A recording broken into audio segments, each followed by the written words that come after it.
I'm Jacob Douglas. And I'm Lucy Rice. Welcome to this week's headlines. Last Sunday marked the 89th Annual Academy Awards. The big event of the night was when Moonlight took home Best Picture after La La Land was mistakenly announced as the winner. Personally, I think this is just the Academy getting its revenge on the writers of La La Land. I mean, now they know what it's like to have that perfectly happy ending right in front of them and then have it torn to shreds. Suicide Squad took home the Best Hair and Makeup Award, proving to us once again that it doesn't matter how terrible you are, if you look good, people will praise you. The In Memoriam segment of the Oscars is always a very emotional tribute. Jane Patterson, who was nominated for 4 Oscars over the course of her career as a costume designer, passed away last October.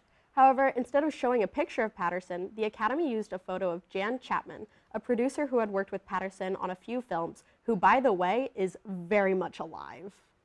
Donald Trump announced he would not be attending the White House correspondent dinner via Twitter last week. Instead, he would watch expert analysis on Fox News.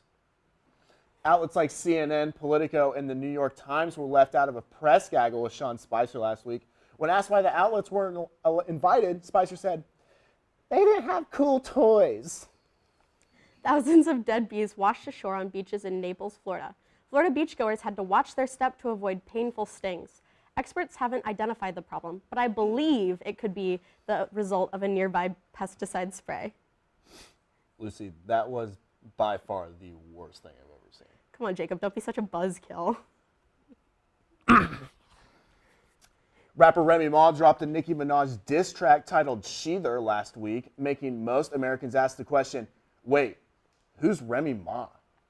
A Rochester man robbed a barbershop after, quote, dumping a bucket of snow on the employee. You can find out more on next week's CBS hit show, Cold Case Files. A Queensland brothel owner said dating apps like Tinder were taking away brothels' bread and butter business. But, you know, it's weird, Lucy, because I've never found a piece of bread and butter on Tinder. Jacob, you do know what they're actually talking about, right? Yeah, it's buttered bread. That's right, buddy. That's right. A Jacksonville man was arrested last week for smuggling 54 antidepressant pills in his rectum. The police were praised for being so anal with their search. Jacob, you crack me up. All right, back to you guys.